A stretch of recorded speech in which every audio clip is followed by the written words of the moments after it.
Saiu. Né? Deu uma mensagem aqui que. Deixa eu chamar a Thaís aqui. Peraí, pessoal. Quando eu iniciei a gravação, o Meet tirou ela aqui.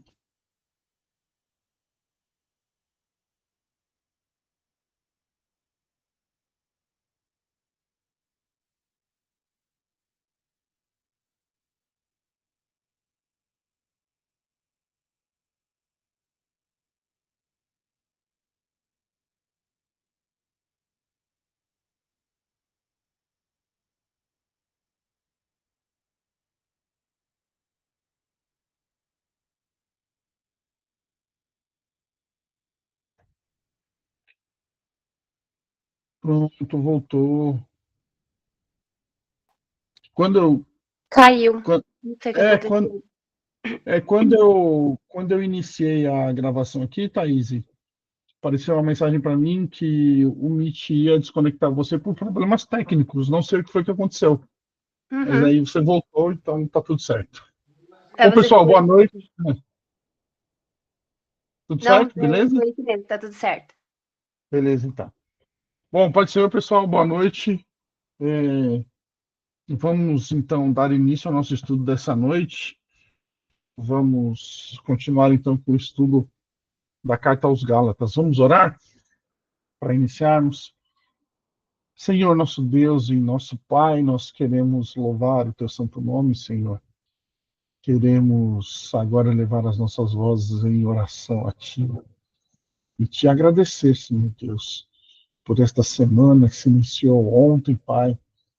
Queremos te agradecer pelo dia de hoje e por este momento que o Senhor preparou para nós estudarmos a tua palavra e aqui crescermos em graça e em conhecimento diante de ti. Ó Pai, nós queremos te pedir agora que o Senhor repreenda toda distração, Senhor. Que agora os nossos pensamentos, a nossa mente, o nosso coração estejam inteiramente voltados para ti, Senhor. E para o estudo da tua palavra, Senhor Deus, abre o nosso entendimento, Pai. Vem sobre nós, Espírito Santo, e nos ilumina acerca da tua revelação, da tua palavra, e nos mostra os tesouros escondidos, Senhor Deus, na tua palavra, Pai. Contudo, também nos dá também sabedoria, Pai, para nós colocarmos em prática tudo aquilo que nós estudamos aqui nesta noite, Senhor. Faz grande o teu nome nas nossas vidas, Pai, e que o Senhor seja sempre exaltado e glorificado. É o que nós te pedimos em nome de Jesus. Amém. Amém. Bom, pessoal, vamos lá então, vamos prosseguir com o estudo da carta aos Gálatas. E hoje nós vamos iniciar o capítulo 3. E eu tive que dividir o capítulo 3. Então hoje nós não vamos ver o capítulo 3 inteiro. Nós vamos ver apenas uma parte, porque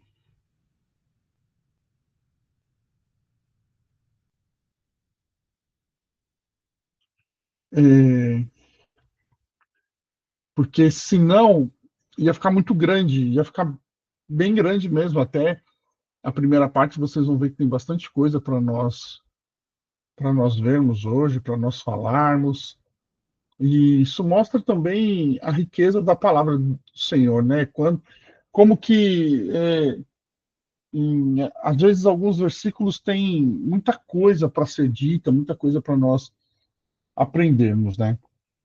Bom, nós vimos até agora então que Paulo vem trabalhando o problema que estava acontecendo nas igrejas da região da Galácia, e ele vem, inicia a carta ali fazendo uma defesa realmente do seu apostolado, né? Dizendo que ele foi chamado pelo próprio Deus, que ele foi chamado pelo próprio Jesus Cristo.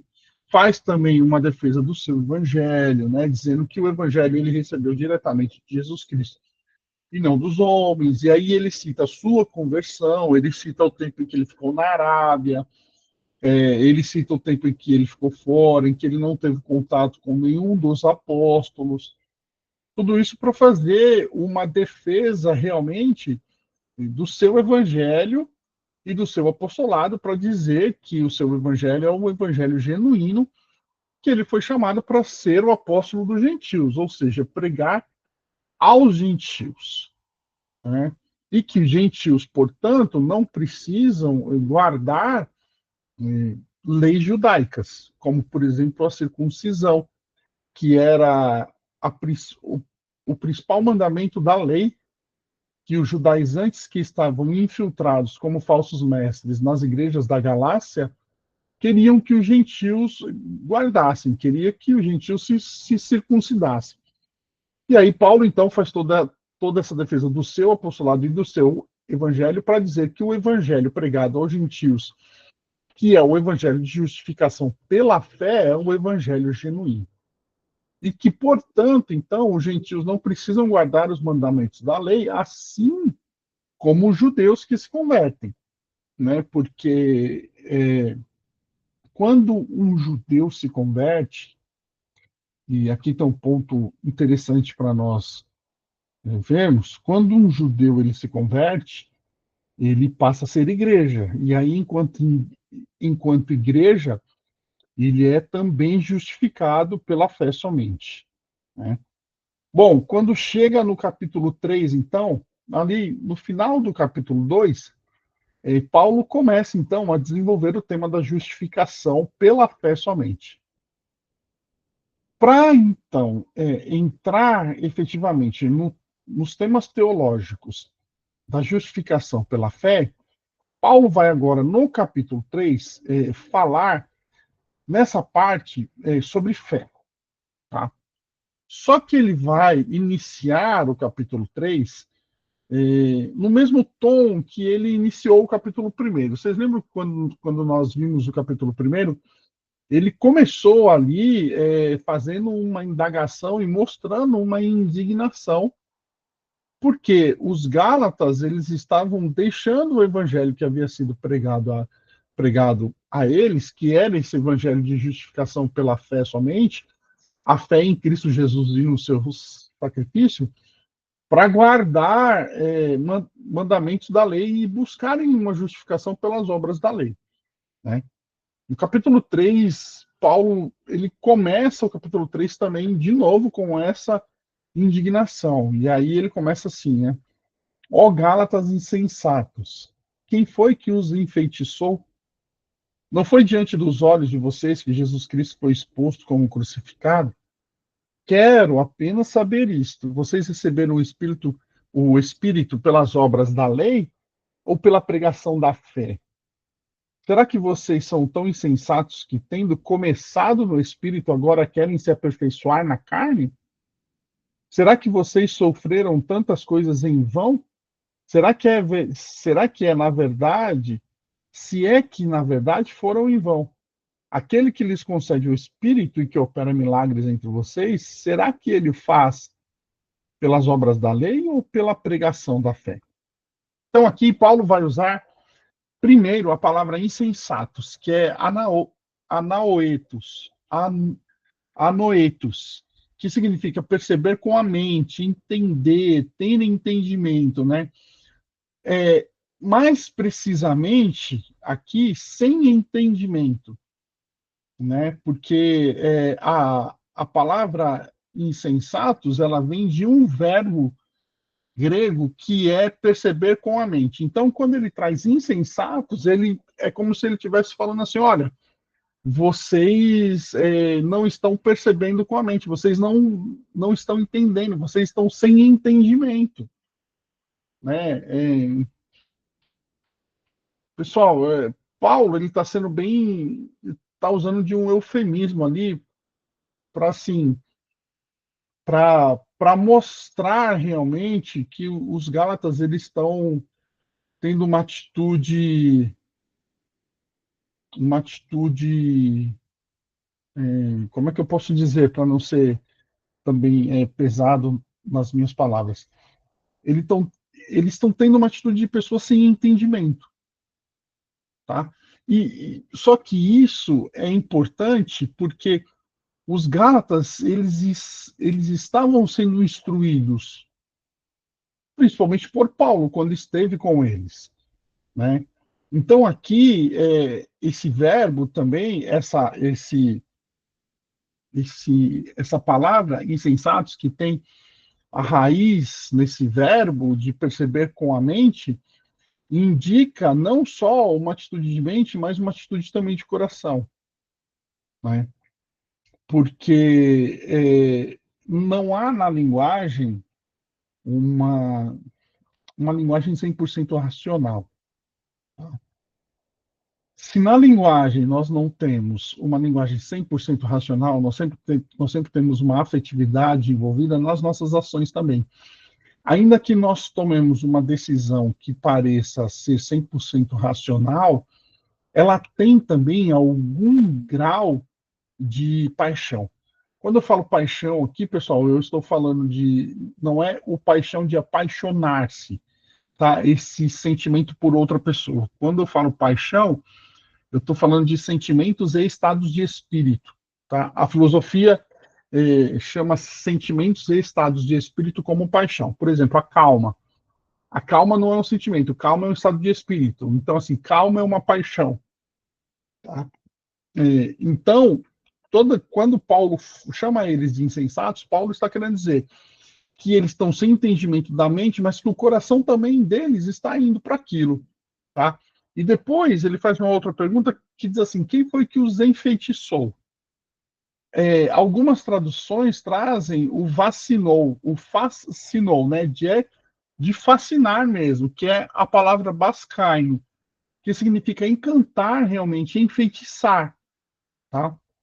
Então Paulo está mostrando para eles ali que eles estão completamente fora realmente daquilo que ele tinha ensinado para eles, e mostra realmente uma indignação novamente diante do problema que que estava posto ali. Bom, Paulo, ele começa então falando ali do valor supremo de Cristo crucificado para um mundo morto no pecado. E na implicação de que a obediência à lei nada contribui para a salvação. Parece ser repetitivo a gente falar isso, não é? Mas Paulo ele vem realmente repetindo isso para reforçar aquilo que ele tinha pregado aos Gálatas, né? Quando ele diz assim: não foi diante dos olhos de vocês que Jesus Cristo foi exposto como crucificado? Né? Então, assim, quando ele diz assim, Cristo não foi exposto para vocês como um Cristo crucificado, há um porquê de Cristo ter sido crucificado. Ele não foi crucificado à toa, né? Ele não foi crucificado sem propósito nenhum. Há um propósito da crucificação de Cristo. E aí Paulo vem mostrando isso para eles, e vem mostrando, então, que Cristo sendo crucificado, agora a fé depositada, então, nesse sacrifício de Cristo, é o que nos justifica, e não mais as obras da lei. Tá? Aí, nos versos 2 a 5, Paulo ele vai trazer um pensamento em forma de quiasmo. Ó, do verso 2 até o verso 5, diz assim: ó, quero apenas saber isso, vocês receberam o Espírito pelas obras da lei ou pela pregação da fé? Né? Foi guardando a lei que o Espírito Santo veio e atuou na vida de vocês, ou foi por meio da pregação da fé, pregando e anunciando Cristo crucificado, a fé no Cristo crucificado? Será que vocês são tão insensatos que, tendo começado no Espírito, agora querem se aperfeiçoar na carne? Ou seja, vocês querem voltar para as ordenanças da lei? Será que vocês sofreram tantas coisas em vão? Será, se é que na verdade foram em vão? Aquele que lhes concede o Espírito que opera milagres entre vocês, será que ele o faz pelas obras da lei ou pela pregação da fé? Paulo está condensando um pensamento aqui, e Paulo realmente ele é meio difícil às vezes, né? O Giovanni estava até comentando comigo antes do nosso estudo começar, como que realmente Paulo às vezes é difícil de ser entendido, né? O próprio Pedro disse na sua epístola, né? Paulo escreve coisas que são difíceis de entender, e realmente Paulo tinha uma mente muito avançada, muito evoluída para a época, e ele condensa, então, nesses 4 versículos aí, um pensamento em forma de quiasmo, tá? O que é o quiasmo? O quiasmo é um pensamento em forma de X invertido, tá bom? Então vamos lá. ele já faz aqui uma aproximação entre carne e espírito. Tá? Porque quando nós falamos da epístola aos Gálatas, talvez o que é mais conhecido no senso comum é realmente essa distinção entre carne e espírito, a vida na carne e a vida no espírito. Todo mundo lembra do fruto do espírito de Gálatas e das obras da carne, né? É o que fica mais marcado para todo mundo. Então ele já começa aqui, tá bom? Porque isso tem a ver com o quê? Tem a ver com a justificação pela fé. E aí ele começa assim, ó, tendo começado, tá? Agora pela carne. Aí você vê que inverte, ó, pelo espírito e sendo aperfeiçoados. Então, olha só que interessante que ele traz. Porque ele diz assim, ó, tendo começado, o equivalente a sendo aperfeiçoados, ou em contraste, e agora pela carne, pelo espírito. Tá? Quando ele traz esse pensamento, o que ele quer dizer? Ele quer dizer assim, olha, vocês estão na carne pelas obras da lei, mas tendo começado no espírito, né? Tendo começado, vocês serão aperfeiçoados, tá? Agora, você vê que a carne está em contraste sempre contra o espírito, né? A nossa carne, ela luta contra o nosso espírito, tá? E tendo começado ali, está em contraste com sendo aperfeiçoados, tá bom? Porque não sei se vocês lembram quando nós vimos o estudo de Hebreus, nós vimos que o autor aos Hebreus ele deixa muito claro para nós que a lei dada no Sinai, ou seja, a lei de Israel, ela não era capaz de aperfeiçoar aqueles que a praticavam, e por isso a lei deveria ser substituída. Quando Jesus Cristo vem e muda o sacerdócio, muda a lei. Deixa de ser a lei, então, dos mandamentos, a lei mosaica dada no Monte Sinai, e entra o quê? Entra o Evangelho da Graça. E no Evangelho da Graça, então, as pessoas são aperfeiçoadas. Por quê? Porque o sacrifício de Cristo foi completo. Tá? Então, Paulo traz esse pensamento cruzado realmente para mostrar para eles e falar para eles assim: olha, presta atenção no que vocês estão fazendo. Se vocês ficarem na carne, vocês não podem ser aperfeiçoados. Mas agora, no espírito, vocês serão o quê? Vocês serão aperfeiçoados. Então, continuem onde? Continuem no espírito. Tá? A presença ativa do Espírito Santo envolve a presença de Cristo no íntimo. E disso resulta o que é um novo nascimento, ou a verdadeira fé. Conhecimento do perdão e da adoção, bem como os demais dons, como iluminação, liberdade, alegria, certeza da salvação, poder contra Satanás e resposta às orações de testemunho eficaz. Então, todas estas coisas, pessoal, que nós temos, são o quê? São frutos do Espírito Santo agora na nossa vida. Tá? Frutos não, né? São obra do Espírito Santo. O fruto a gente vai ver depois o que é. Todas estas coisas, agora, um novo nascimento a partir do Espírito nos traz uma fé verdadeira e não uma fé fingida, o conhecimento do perdão, porque nós somos perdoados, a adoção, porque nós somos adotados. Né? E Paulo trabalha esse tema da adoção também em Romanos, né? Porque nós não somos legítimos, tá? Nós somos adotados. Por quê? Porque nós éramos gentios. Né? Então, nós somos figueira brava que foi enxertado na oliveira verdadeira. Tá? Então, nós somos o quê? Nós somos adotados. Hoje somos realmente filhos, mas somos adotados. Tá? E aí, assim, ó, iluminação acerca da revelação, a liberdade cristã, que é um tema que a gente vai tratar também, a alegria, a certeza da salvação, de sermos salvos, poder contra Satanás, Satanás não tem mais agora poder contra nós, resposta às nossas orações, as nossas orações são respondidas por quê? Porque temos um sumo sacerdote, lembra de Hebreus? e testemunho eficaz. O que é o testemunho eficaz? O testemunho eficaz, pessoal, é a pregação do evangelho, tá? Aquele que dá testemunho do evangelho da graça. Esse leva esse testemunho, ou seja, essa pregação do evangelho da graça às pessoas, e as pessoas também são alcançadas. Tudo isso vem pela presença ativa do Espírito Santo. E o Espírito Santo, ele não vem pelas obras da lei, ele vem pela fé. Vamos lá, vamos pensar um pouquinho nisso, vamos trazer para os nossos dias de hoje. Não é porque eu vou à igreja, não é porque eu prego, não é porque eu canto, não é porque eu evangelizo. Claro, pessoal, que essas coisas fazem parte da vida do crente, tá? Essas coisas fazem parte da vida do cristão. Não tem como ser um cristão sem praticar estas coisas. Mas o Espírito Santo está nas nossas vidas não porque nós fazemos estas coisas. Nós fazemos estas coisas porque ele está na nossa vida, e ele está nas nossas vidas por meio da fé. Tá? A fé é o princípio de todas as coisas. Tá? A carne representa que Cristo não está no coração da pessoa. Então, Paulo já vem trabalhando o quê? A vida no espírito e a vida na carne.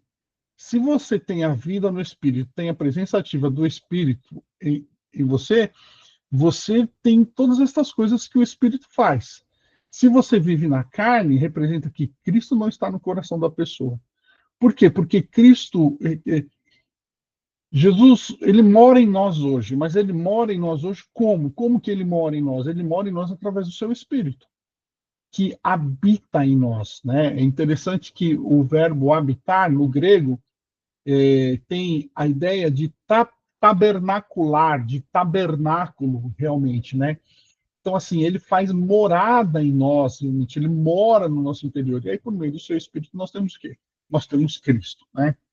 Tendo começado pelo Espírito, os Gálatas estão agora tentando pôr sua confiança nos meios carnais, nos meios judaizantes. E aí Paulo vem fazer o quê? Paulo vem combater isso, né? E é isso que ele faz logo no começo. Olha só que coisa interessante ali. O verso 4 diz assim: será que vocês sofreram tantas coisas em vão? Né? Nos dias de hoje, nós não podemos confiar nos rituais, na vida moral, no progresso científico, na realização intelectual, na beleza física, nos recursos econômicos, no poder político, no liberalismo doutrinário, na pureza doutrinária, na formalidade. Quando a gente está falando, pessoal, que nós não podemos confiar nessas coisas e ele tem pureza doutrinária, a gente está falando ali de uma certa forma de usos e costumes, tá? Como forma de santificação ou de justificação, certo? E por que na formalidade? A formalidade, ela traz uma falsa sensação de santidade.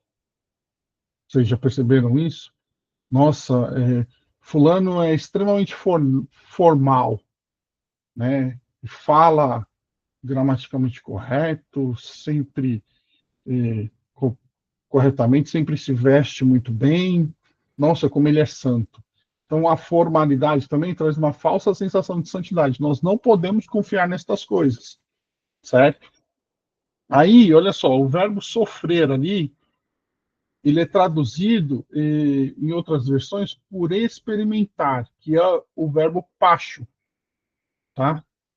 O Senhor, ele quer que todos tirem proveito das experiências espirituais do passado, quer sejam positivas ou quer sejam negativas. E, pessoal, por que Paulo está trazendo, então? Por que ele está falando isso? Né? Será que vocês sofreram tantas coisas em vão? Ou será que vocês experimentaram tantas coisas em vão? Também é possível essa tradução?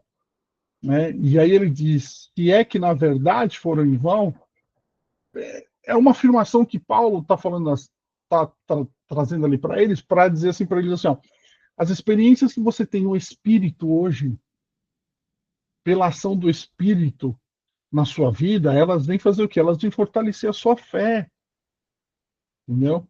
As coisas que vocês experimentaram, naquela época eles sofriam muita perseguição, muita, né? não só perseguição pelos judeus, mas pelos outros povos politeístas. Então, quando eles são perseguidos e eles prevalecem pela ação do Espírito Santo na vida deles, é um indicativo de que a fé deles é uma fé verdadeira. E Paulo, então, ele também traz isso para eles, entendeu? E quando nós vemos, então, as experiências, é porque o Senhor sempre quer que a gente tire proveito das nossas experiências espirituais. Isso permanece até hoje para nós. Aconteça o que acontecer nas nossas vidas, pessoal, nada hoje acontece nas nossas vidas sem que seja permissão do Senhor. E se o Senhor permitiu, é porque ele quer fazer o quê? É porque ele quer operar nas nossas vidas. Tá? Porque aí o verso 5, Paulo diz assim, ó, aquele que lhes concede o Espírito e que opera milagre entre vocês, será que ele faz pelas obras da lei ou pela pregação da fé?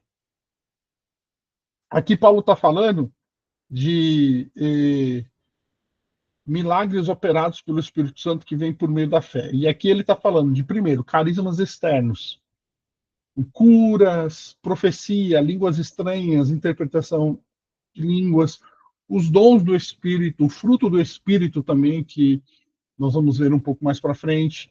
Só que ele também está falando de frutos morais e espirituais de caráter interno, tá? Como fé, esperança e amor.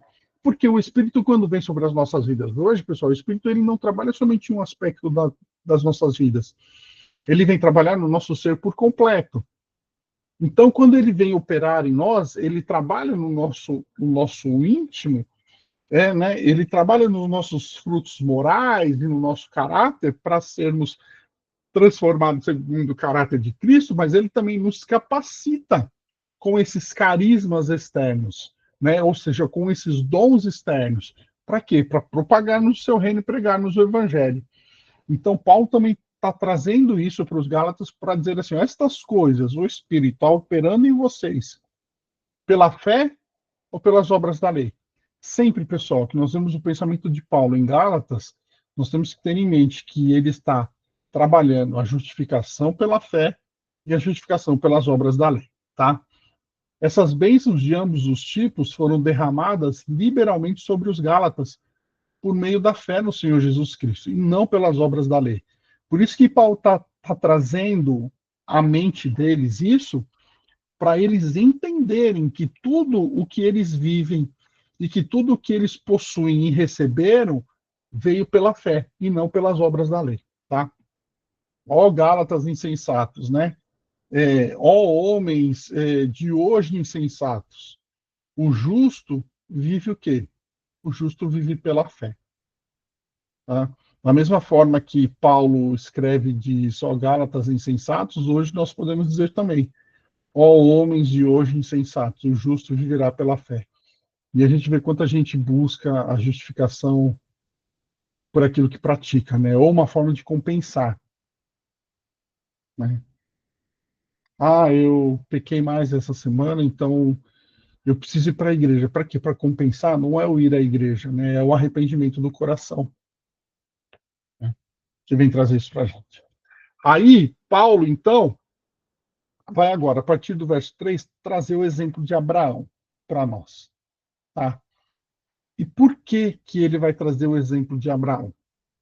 Porque o tema teológico da justificação está diretamente ligado à fé. Então, Paulo precisa desenvolver agora, ou explicar para os Gálatas, o que é a fé, tá?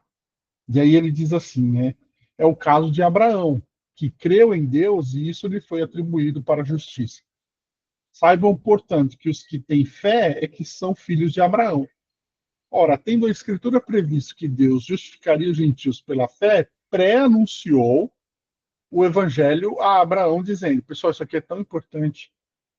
Pré-anunciou o Evangelho a Abraão, dizendo: em vocês serão abençoados todos os povos, de modo que os que têm fé são abençoados com o crente Abraão.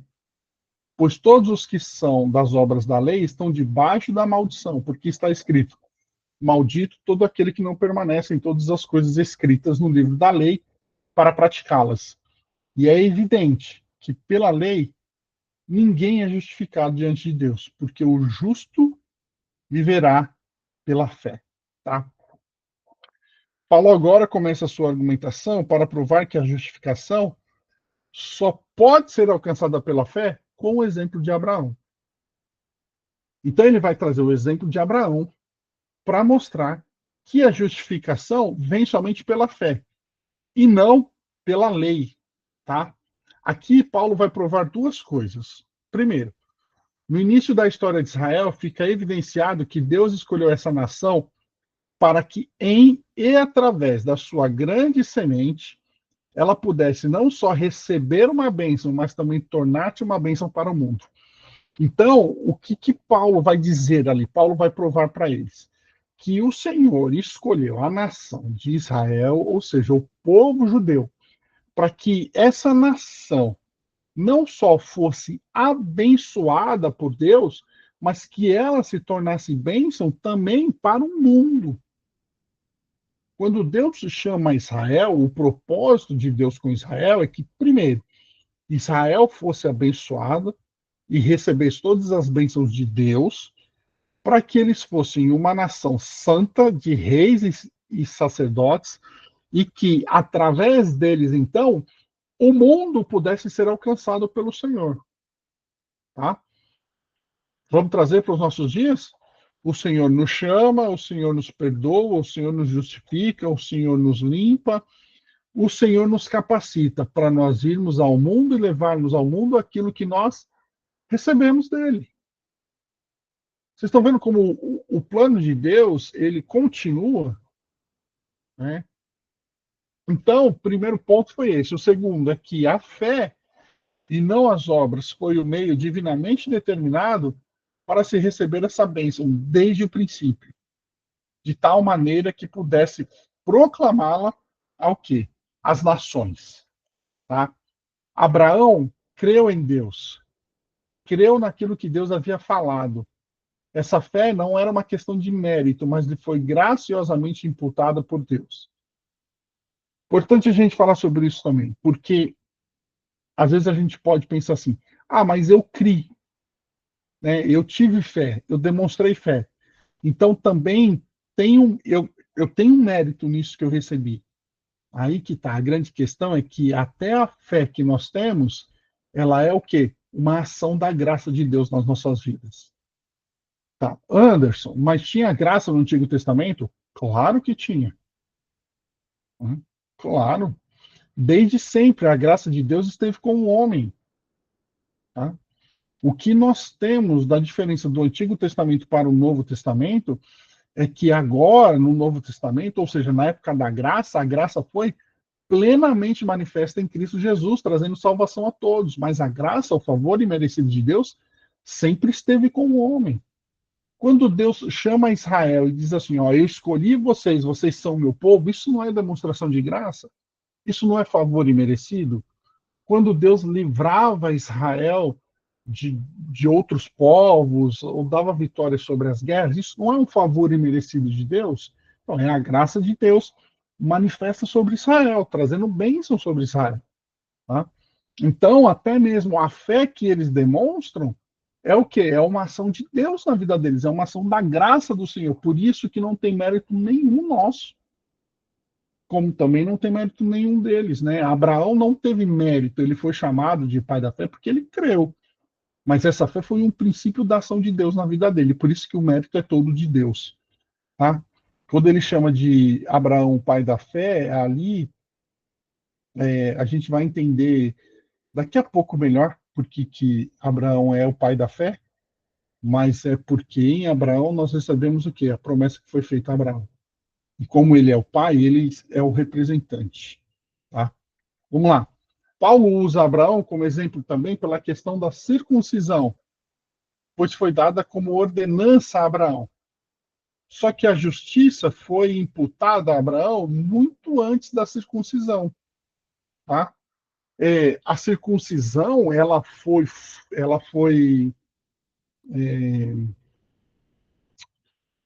meu Deus, fugiu agora a palavra, formalizada.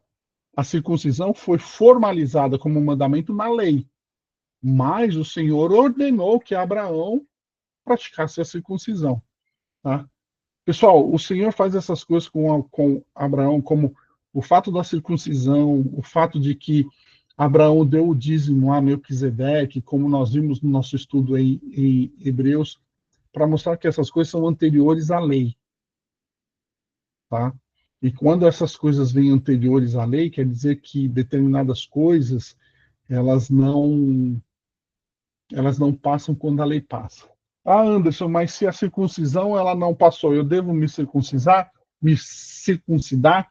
A circuncisão é do coração, tá? O ato carnal ali demonstrava fé, tá bom? Nós hoje não precisamos mais desse ato carnal para demonstrarmos a fé, mas nós precisamos da circuncisão do coração. Inclusive, se nós lemos o Antigo Testamento, lá Deus fala direto assim, ó, circuncidai os vossos corações, tá bom? Era apenas um tipo, como nós chamamos, tá?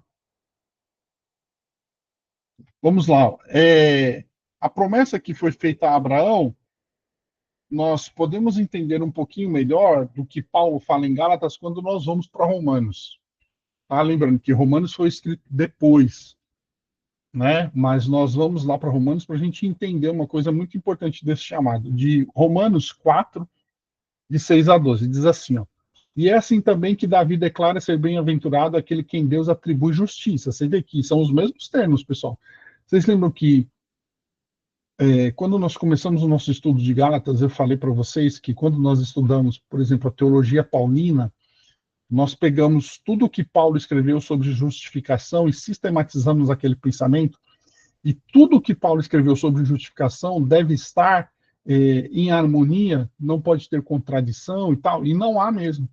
Tá? E aí nós chamamos isso de teologia paulina da justificação. E vocês vão ver que o tema de justiça, justificação e fé, que você lê em um livro, também está em outro. Tá? Por isso que às vezes, por isso que é legal nós estudarmos assim, porque o nosso conhecimento ele vai crescendo. Tá? Quando a gente lê esse tema em outro lugar, você fala assim, opa, eu já sei o que Paulo pensa sobre justificação. Tá? Então vamos lá. E assim também que Davi declara ser bem-aventurado aquele a quem Deus atribui justiça, independentemente das obras. Olha só, isso está em Romanos, pessoal. Davi disse: bem-aventurados aqueles cujas transgressões são perdoadas e cujos pecados são cobertos. Bem-aventurado aquele a quem o Senhor jamais atribui pecado. Isso foi Davi que falou no Antigo Testamento. Esta bem-aventurança vem apenas sobre os circuncisos, ou será que ela vem também sobre os incircuncisos? Aqui já é Paulo perguntando, né? Porque dizemos, a fé foi atribuída a Abraão para a justiça. Como, pois, lhe foi atribuída, estando ele já circuncidado ou sendo ainda incircunciso? Não foi no regime da circuncisão, mas quando ele ainda não havia sido circuncidado. E Abraão recebeu o sinal da circuncisão como selo da justiça da fé que teve quando ainda não havia sido circuncidado. Então, o que veio primeiro ali, a circuncisão ou a justificação pela fé? A justificação pela fé veio primeiro na vida de Abraão, porque Abraão creu. E aí depois o Senhor falou, então agora como sinal, vai e faz a circuncisão. Então não foi porque Abraão se circuncidou que ele foi justificado, mas foi porque creu. E aqui, de novo, tem o contraste do quê? Da justificação pela fé e das obras da lei, porque a circuncisão era um mandamento, foi formalizado como um mandamento da lei.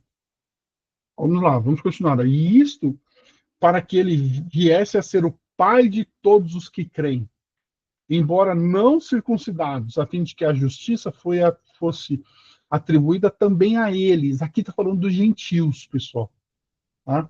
Ele é também pai da circuncisão, isto é, daqueles que não são apenas circuncisos, mas também andam nas pisadas da fé que teve Abraão, nosso pai, antes de ser circuncidado. Tá? Então, o Paulo está dizendo assim, ó, a circuncisão, as obras da lei, não trouxeram para Abraão a justificação. O que trouxe a justificação para Abraão foi o quê? Foi a fé. Tá? A vida de Abraão se caracterizou por sua confiança em Deus e da obediência à vontade revelada de Deus. Quando Deus fala para ele, quando Deus revela a sua vontade a Abraão, Abraão obedeceu à vontade revelada de Deus e confiou em Deus, que Deus iria cumprir aquilo. Quando Deus pede para Abraão sacrificar Isaac, Abraão fez o quê? Obedeceu à vontade revelada de Deus. E ele foi. Olha, pessoal, eu não queria estar no lugar de Abraão. Imagina aquele homem olhar para Isaac e falar assim: esse é o filho que Deus me prometeu, e que Deus me prometeu também que, por intermédio dele, eu vou ser o pai de nações. E agora Deus me pede para subir no monte e sacrificar o meu filho para ele, matar o meu filho e oferecer o meu filho para ele. Imagina como foi o coração desse homem. Ele foi obedecendo à voz de Deus, mas Paulo escreve disso lá em Paulo não, né? O autor da carta aos Hebreus escreve diz assim, ó, que ele cria tanto em Deus que ele cria que das cinzas o Senhor poderia ressuscitar Isaac. Então eu creio que ele foi com o coração pequenininho ali, mas ele foi também crendo no Senhor. Então vocês veem que obediência e fé andam o quê? Andam juntos, tá? E Abraão obedeceu porque creu. Então primeiro a gente tem fé, depois a gente obedece. Porque não é pela nossa obediência que vem a nossa fé, mas pela nossa fé que vem a nossa obediência. Então, se nós cremos em Deus, se nós temos fé em Deus, nós temos que obedecer ao Senhor, tá? Obedeceu ao mandamento de Deus porque, antes de tudo, ele confiava em Deus. A obra da obediência comprovou que a confiança de Abraão era o quê? Genuína. Se a justificação vem pela fé em Cristo, como Abraão foi justificado sem nenhuma menção explícita a Cristo em suas promessas? É pergunta de prova. Vocês sabem que eu adoro pergunta de prova, né? E sempre que tem uma pergunta de prova assim, eu jogo para vocês. Porque vamos lá, olha só. Vamos entender o que é que está acontecendo aqui. Paulo vem trabalhando e dizendo que a justificação é pela fé somente em Cristo Jesus. Certo? Que basta eu demonstrar fé em Cristo Jesus para ser o povo de Deus. E se eu demonstro fé em Cristo Jesus, sou justificado pela fé em Cristo, sou o povo de Deus, eu não preciso mais cumprir as exigências da lei. Correto? Correto. Abraão, a Bíblia diz que Abraão foi justificado pela fé. Certo? Certo. Só que em nenhum momento na história de Abraão nós vemos o quê? Nós vemos ali uma menção explícita de Cristo. Certo? Ninguém chegou, Deus não chegou para Abraão e disse assim para ele assim, Abraão, olha, você tem que crer em Cristo ou crer no Messias para você ser justificado. Porque a justificação é pela fé em Cristo. Só que sem menção explícita a Cristo, Abraão foi justificado. Certo? Alguém se arrisca a responder por quê?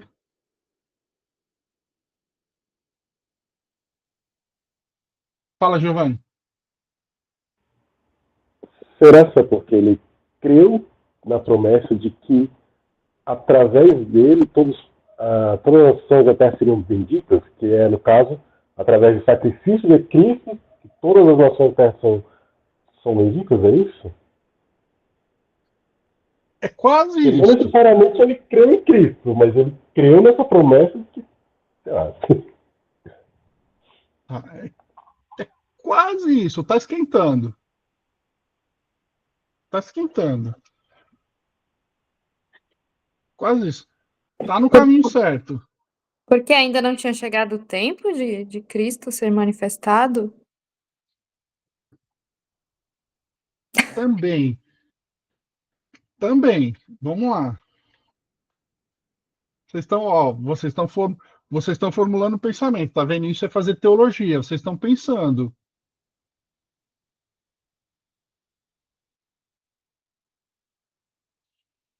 Mais alguém quer arriscar? Não? Vamos lá então.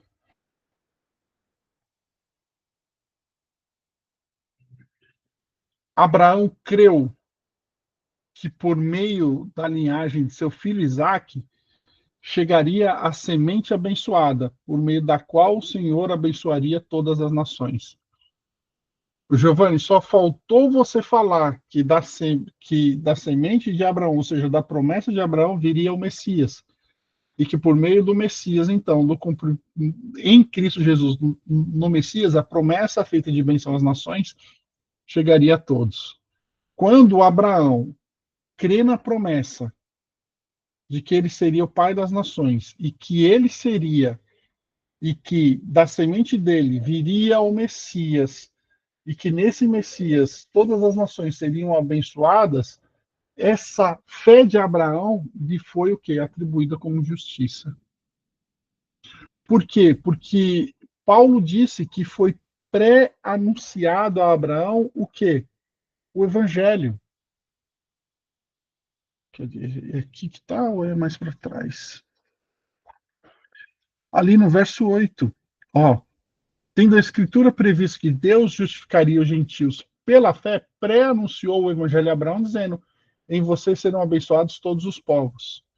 Então, pela linhagem de Abraão, viria a semente abençoada, que é Cristo Jesus. E por meio de Cristo Jesus, todas as nações seriam o quê? Abençoadas. Portanto, também para Abraão, a base real da justificação foi o sacrifício voluntário e vicário de Cristo.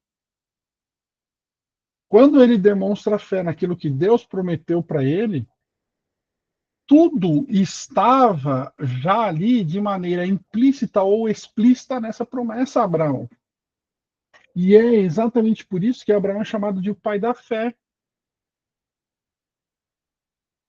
Vocês conseguem entender isso? Que ele foi lá atrás o que creu não só na promessa que Deus havia lhe feito, mas que por intermédio do cumprimento dessa promessa que Deus havia lhe feito, a bênção chegaria a todas as nações. Agora, olha para Israel. Lembra que nós vimos agora há pouco o que o Senhor queria provar? Que Israel seria abençoado por ele, e sendo uma nação abençoada por ele, essa bênção chegaria o quê? Às outras nações, ao mundo inteiro. A mesma coisa com Abraão. Abraão creu que ele seria abençoado e que por meio dessa bênção, desse cumprimento da promessa, a bênção chegaria o quê? A todas as nações. E nisso estava implícito o quê? O sacrifício voluntário e vicário de Cristo. Por isso que Abraão é chamado de pai da fé, pessoal. Tá? Porque Paulo usa... Outra pergunta de prova, vamos lá. Por que Paulo usa a fé de um homem que viveu em uma época diferente da lei para dizer que a justificação não vem pelas obras da lei? Essa está mais fácil, pessoal. Essa aí eu já praticamente dei a resposta para vocês há uns minutos atrás.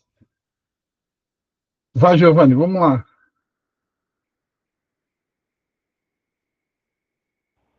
Acho que é exatamente para mostrar que mesmo sem a lei, pela fé, Abraão já tinha sido justificado. Ou seja, tipo, a lei não era necessária para a justificação, a fé era necessária para a justificação. É isso? Exatamente. Gustavo. Eu meio que gostaria de perguntar também se o uso dessa metáfora de Abraão, né, essa comparação com Abraão, não teria a ver também com a própria temática da carta aos Gálatas, né?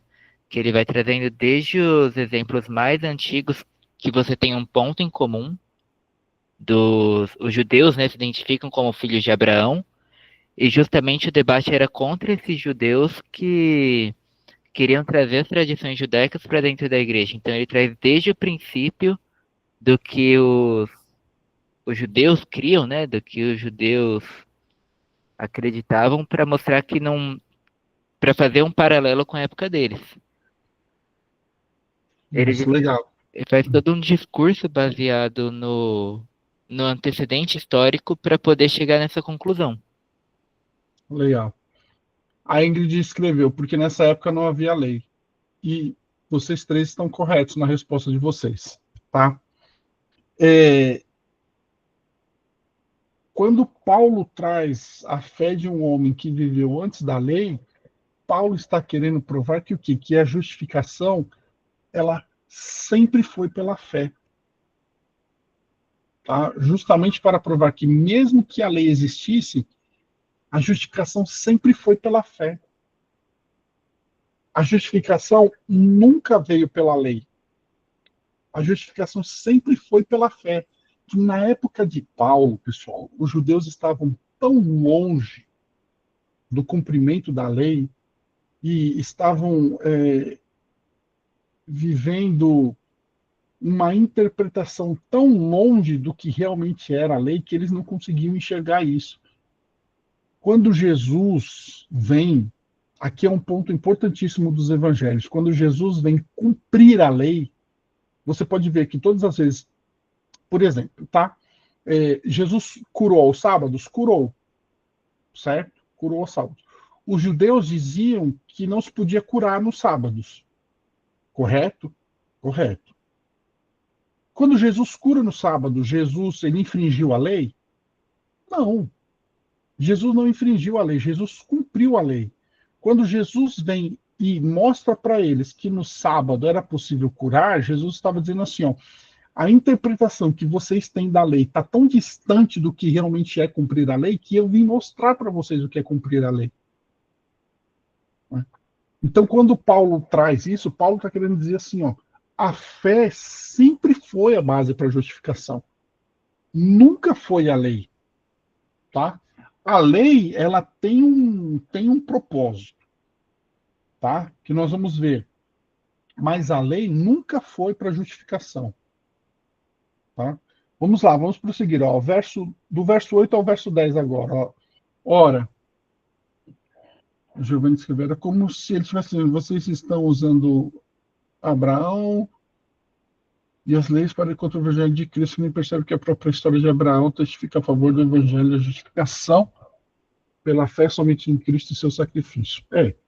Sim, Giovanni, mas aqui especificamente em Gálatas, os judaizantes ou os falsos mestres, eles não estavam usando Abraão. Tá? Quem traz Abraão é Paulo, para dizer assim, olha, Abraão, que é o pai da fé, que foi anterior à lei, vai mostrar para nós que a justificação sempre foi pela fé. Tá bom? Mas tá correto também. Vamos lá, então, verso 8. Ora, tendo a Escritura previsto que Deus justificaria os gentios pela fé, pré-anunciou o Evangelho a Abraão, dizendo, em você serão abençoados todos os povos. Tá? Pré-anunciou. Por quê, pessoal? Porque o Evangelho está embutido aí. Tá bom? Como o Evangelho também está embutido em Gênesis 3:9. Né? Em Gênesis 3:9, nós temos ali o proto-evangelho, ou seja, o primeiro anúncio do Evangelho. Aqui também.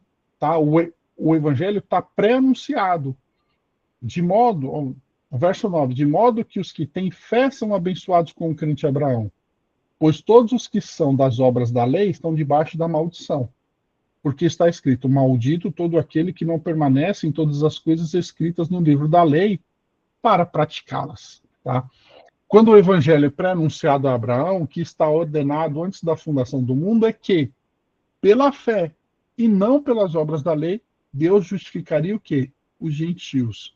Não somente os gentios, tá, pessoal? Aqui, especificamente, porque está falando dos outros povos, tá? Mas o judeu também é justificado pela fé, ele tem que crer.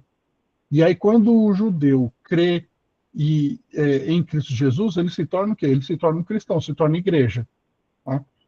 A justificação pela fé somente é base para todas as outras bênçãos da salvação plena e gratuita. Se não há justificação pela fé, também não há salvação plena e gratuita. Então, a justificação pela fé é base para todas as outras coisas, demonstrando fé que eu recebo todas as outras coisas. Olha só que interessante agora, pessoal. A genealogia de Mateus, tá? O Evangelho de Mateus, inclusive está tendo um estudo do Evangelho de Mateus na nossa igreja agora, né? Toda terça e quinta. Capítulo 1, tá? No verso 17. Mateus traz uma genealogia de Cristo. E ele termina a genealogia falando assim, ó. Assim todas as gerações, desde Abraão até Davi, são 14. Desde Davi até o exílio na Babilônia, 14 gerações. E desde o exílio na Babilônia até Cristo, 14 gerações. eu confesso para vocês que hoje, quando eu estava estudando isso aqui, eu fiquei até impactado. Vamos lá. Então, aqui, Mateus vai dizer, certo? De Abraão, de Davi e do exílio na Babilônia. De Abraão até Davi, 14 gerações. De Davi até o exílio na Babilônia, 14 gerações. E desde o exílio na Babilônia até Cristo, 14 gerações. Então ele traz Abraão, ele traz Davi, ele traz o exílio na Babilônia e ele traz Cristo Jesus. Sabe o que Mateus está querendo provar quando ele diz isso? Mateus está querendo provar que a aliança com Abraão e as bênçãos prometidas a Abraão de uma nação de Deus, de família de Deus, povo de Deus, as promessas e as bênçãos prometidas a Davi de um reino de Deus, de uma nação de Deus, e as bênçãos e as promessas prometidas ao povo de uma restauração pós-exílio, porque Babilônia representa o mundo. Escravos na Babilônia representam os escravizados pelo pecado no mundo. A volta do exílio significa o quê? Libertação e restauração. Então, as bênçãos prometidas a Abraão no cumprimento das promessas feitas a ele, as bênçãos prometidas a Davi no cumprimento das bênçãos feitas a ele, e as bênçãos prometidas pela volta do exílio e o cumprimento da volta do exílio, ou seja, a libertação, se cumprem onde? Em Cristo Jesus, a todas as nações. Esse é o Evangelho.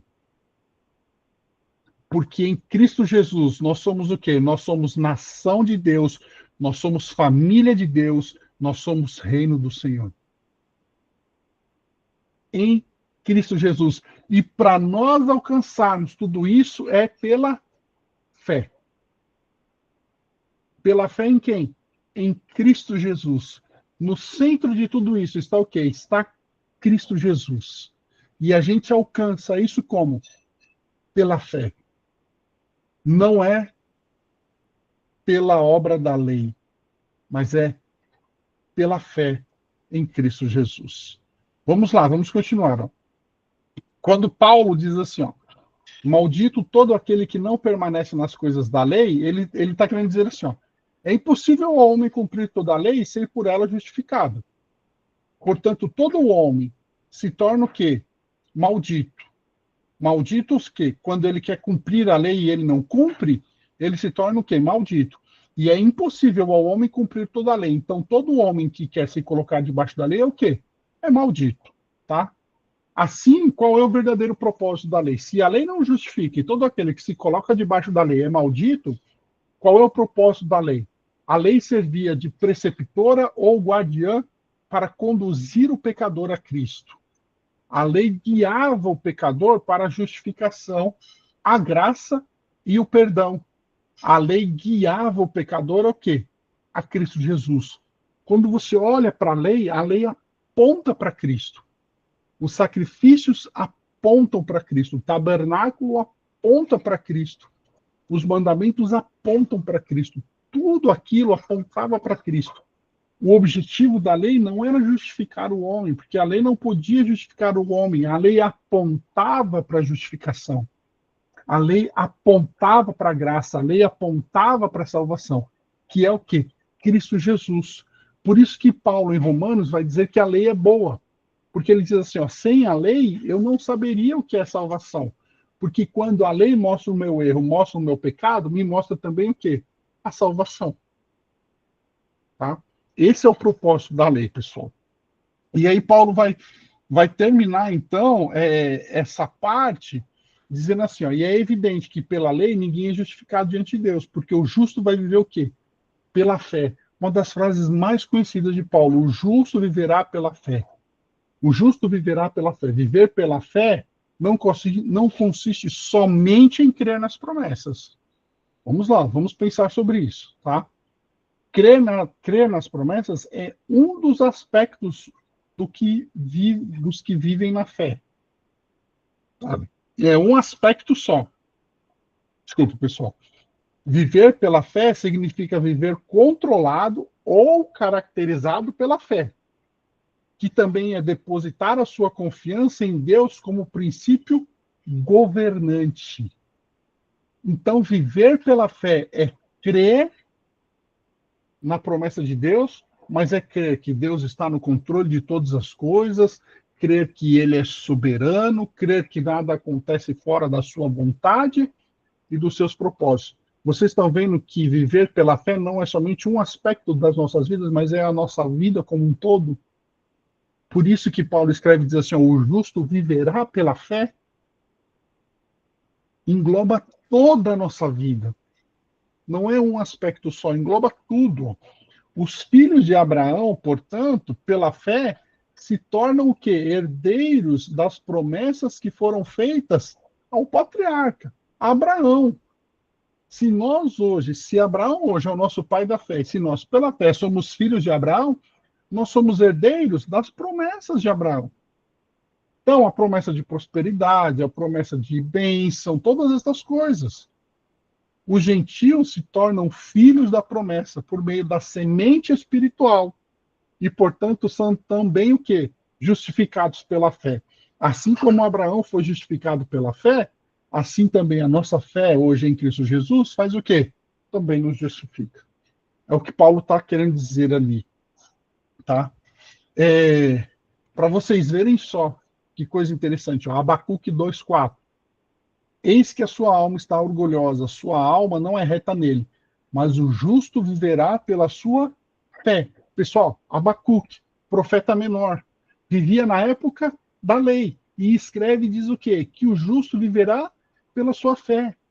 Abacuque, na época da lei, estava querendo dizer assim, ó, a justificação é pela fé. A fé tem que englobar a nossa vida como um todo. Tudo é pela fé que a gente recebe todas as coisas. Tá? E aí ele vai terminar o seu livro, Abacuque, dizendo, ainda que a figueira não floresça, nem que haja fruto na videira, ainda que a colheita da oliveira decepcione, e os campos não produzam mantimento, ainda que as ovelhas desapareçam do aprisco e nos currais não haja mais gado, mesmo assim eu me alegro no Senhor e exulto no Deus da minha salvação. Ora, se alegrar e se exultar em Deus não é fé? Ainda que a figueira não floresça. Pessoal, isso não é fé? Então, Abacuque não está trazendo também essa questão da fé na época da lei para mostrar que é sempre o quê? A fé que nos justifica. Deixa eu ver, a Thaís escreveu aqui. Ó. Existe alguma citação de Davi também sobre o justo viver pela fé? Thaís, não. De Davi, não. Tá bom? No Antigo Testamento mesmo que a gente encontra em Abacuque. Tá certo? Pode ser que haja implicitamente, tá? Agora sim eu não me recordo de nenhuma, mas explicitamente não. Certo? Vamos lá, vamos prosseguir. Eu falei que hoje tinha bastante coisa, né? 9h15 já, pessoal. A gente já tá caminhando já para o encerramento, tá bom? Por isso que eu dividi o capítulo 3, nem trouxe o capítulo inteiro. Vamos lá, agora do verso 12 ao verso 14, para nós finalizarmos, tá? Ora, a lei não procede da fé, mas aquele que observar os seus preceitos, por eles viverá. Lei e fé não podem ser combinadas. Tá? Não há como ter um meio termo, ter uma associação das duas, não. Ou você vive pela lei, ou você vive pela fé. Se você viver pela lei, você não vai ser justificado. Se você viver pela fé, você vive justificado. Tá? Se você vive pela fé, você não precisa cumprir a lei. Tá bom? Se você vive pela lei, você não precisa da fé, porque você tem a lei. Só que a lei não vai te justificar. Entendeu? Então, lei e fé não podem ser o quê? Combinadas. Ou se vive pela lei, ou pela fé. Depender da lei significa depender de si somente para justificação. Porque é pelas suas obras, pelas obras que você pratica na lei. Tá? Depender e exercer a fé significa depender exclusivamente de quem? De Cristo Jesus e no seu sacrifício. Eu demonstro fé em Cristo Jesus. Isso mostra que eu o quê? que eu dependo única e exclusivamente de Cristo Jesus. Tá? Verso 13, Cristo nos resgatou da maldição da lei, fazendo-se ele próprio maldição em nosso lugar, porque está escrito, maldito todo aquele que for pendurado em madeiro. Cristo nos comprou, libertou-nos da maldição da lei, é lei ali, tá, pessoal? Saí, mas é lei. Redimiu-nos da sentença de condenação que a lei pronunciou contra nós e do castigo da morte eterna. Foi isso que Cristo nos fez quando ele se tornou maldito em nosso lugar. Ele nos livrou por meio de um resgate. E esse resgate teve preço do quê? Teve preço de sangue. Tá? Como Cristo se tornou maldição em nosso lugar? Todos nós, Isaías responde para nós, né? Isaías 53:6. Todos nós andávamos desgarrados como ovelhas, cada um se desviava pelo seu próprio caminho. Mas o Senhor fez cair sobre ele a iniquidade de todos. Quando Cristo está na cruz, pendurado no madeiro, leva sobre si os nossos pecados, ele se fez maldição em nosso lugar. Segundo aos Coríntios 5:21, Paulo escreve e diz, aquele que não conheceu o pecado, Deus o fez pecado por nós, para que nele fôssemos feitos justiça de Deus. Então é em Cristo Jesus. A fé em Cristo Jesus é que nos justifica. Tá? Verso 14. Para que a bênção de Abraão chegasse aos gentios em Cristo Jesus, a fim de que recebêssemos pela fé o Espírito prometido. Aqui vemos a concretização da promessa. E para isso, tudo o que precisamos é do quê? É da fé, da confiança no Cristo crucificado. Pois todos os crentes de todo mundo são salvos. Como que a gente recebe o Espírito prometido? E aí Paulo escreve em Efésios que o Espírito, ele é o penhor e é o selo da salvação. Então, como que a gente recebe a certeza da salvação? O penhor e o selo, né? A certeza da salvação é pela fé. E pela fé é o quê? Em Cristo Jesus. E é por isso que Paulo vem falando para os Gálatas que não é pelas obras da lei, pessoal, que é pela fé em Cristo Jesus. Olha a magnitude do pensamento desse homem, mas olha também a complexidade do pensamento desse homem. Né? Foi o Espírito Santo que deu para ele, foi o Espírito Santo que inspirou ele a escrever isso. É lindo demais, né?